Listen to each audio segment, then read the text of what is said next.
Welcome to Rude Behavior. I am your host, Diego Luna. And with us, we have our returning guest and producer and papa of the fucking show, Wesley Swanson. Hey guys, what's up? Thank you for having me. No, man, thank you for coming on the show again, man. I know it's been on recording on my own the last couple of shows.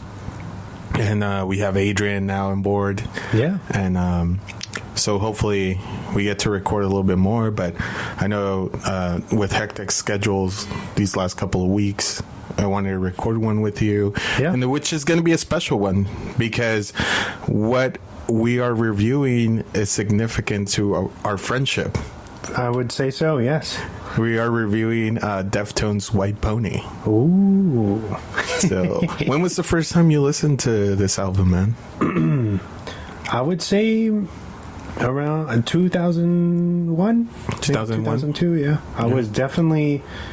This was like an influential record for me, for sure, as a kid. Yeah. I think when I remember seeing the music video for Change... And it made me be like, whoa, who is this? And I remember hearing, it's funny because I remember hearing this song in a movie.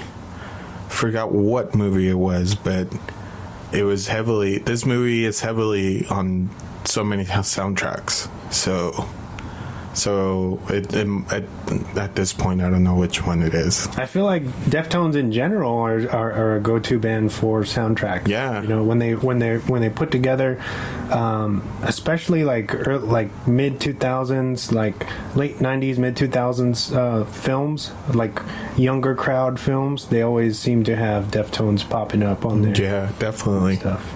I don't know about now because it's neo metal. They're kind of dropped in this neo metal thing, which is that I definitely don't think that they are. But they definitely do have some new metal tendencies, but I feel like they are capable of so much more and transcend genres in general. You know, where they're blending, you know, shoegaze and pop, and you can just see all of the influences throughout their lives kind of blending into their craft and what they do, you know. So it's kind of unfair that they've been pigeonholed in this kind of new metal like era, you know what I mean? And you know, and they also produce their beer in here in San Diego, so shout out to Belching Beaver. Yeah, man, all those beers that they've created are so good. So and they have their festival, Dia de los Deftones, here in San Diego, which that's I'm still in awe that they chose our city to do that. Out of all the great cities in America, they picked the finest city in America. Yeah, San Diego. That's an honor for sure. Yeah, and I've heard numerous reports that they don't want to move anything. They want to continue doing Dia de los Deftones here at Petco Park, so it's good, man. I'm digging it. Well, I feel like Petco is like the perfect place for a festival, and it's not going anywhere anytime soon, you know. Yeah. And it's in the heart of downtown, so you can't get much better than that. An annual tradition, definitely, and it goes along with Dia de los Muertos. So, of course, yeah. So it's definitely a cool thing to have. But without further ado, let's go into the first song, Mr. Swanson.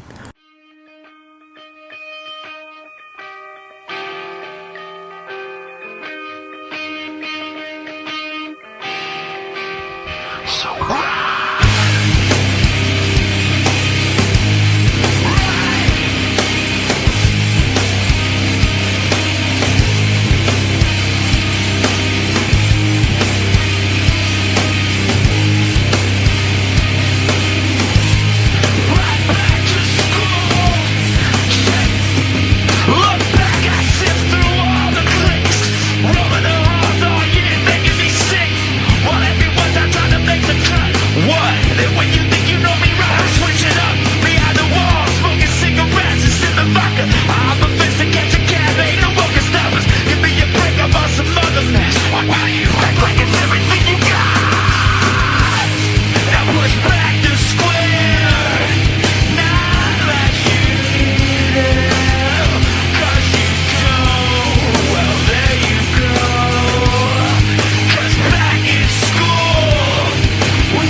what an intro to this album. Back to school. What do you think about it? I think it's good, man. It kind of sets up the ferociousness of this album, and Chino always says he's had this kind of like he has this like cholo vibe about him. You know what I mean? And so it's fitting for him to open up and kind of show us his bars a little bit. You know what I mean?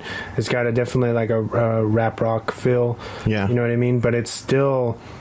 It doesn't seem dated, you know what I mean? And he's talking, it's like reminiscing about going back to, feeling like an outcast in school. Yeah, I think it's one of the quotes I always get from this album is teenage anguish, which is totally true because it feels like I think we were preteens when this is.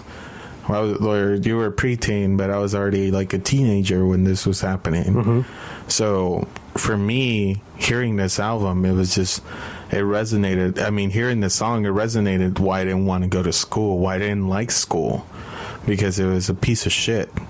And especially when you're younger and hanging out with different types of people. And at that era, some of the people were pieces of shit. Mm-hmm. A little bit more. I think we were more tame back then. Now that than we are today, where you have social media involved and have all these people bullying each other online and stuff like that. But definitely still going on, which is a sad part. Yeah, I just feel like bullying and it's just evolved into a digital form, you know what I mean? Yeah, and I feel like this is like him expressing that, like, school being I think for him, especially for him, or what I get off this song is that, like I don't give a fuck about this. Like, this is a waste of time, which for a lot of people it is, for a lot of people isn't. And definitely, like, when you're an outcast in school and you listen to the song, you definitely resonate with it. So I know. Well, I think school is cool for some people, and then for some other. Well, I think because it's true. Some people peak in high school. Yeah, and they don't peak after high school. Mm-hmm. They already peaked, and for the people that are still struggling to find themselves, they peak after high school. So I think, and that's why I said, like, this song kind of reminiscent of that, like the disillusion of going to school and being trapped, kind of being held down in a hostile environment, mm-hmm. which then causes PTSD to certain people, So, but nevertheless, let's move on to track 2, Feiticeira, which is a Portuguese word which means witch. Oh, okay. Fun fact. Didn't know that. Yeah, you got Diego fact. All right, let's jump into the song. Let's do this.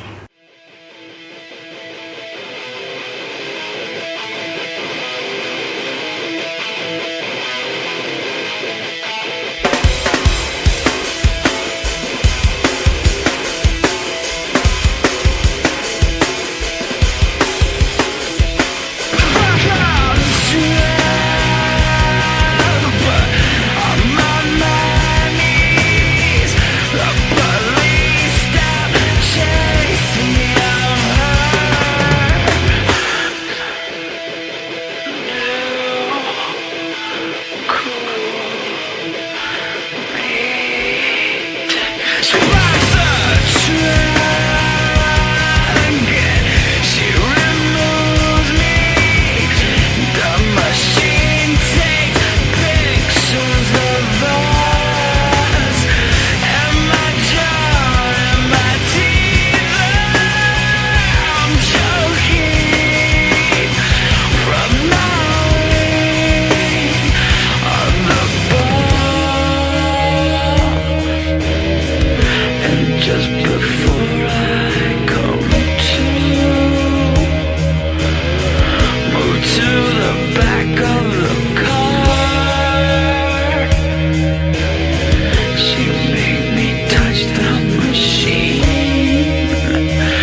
Si te hiciera.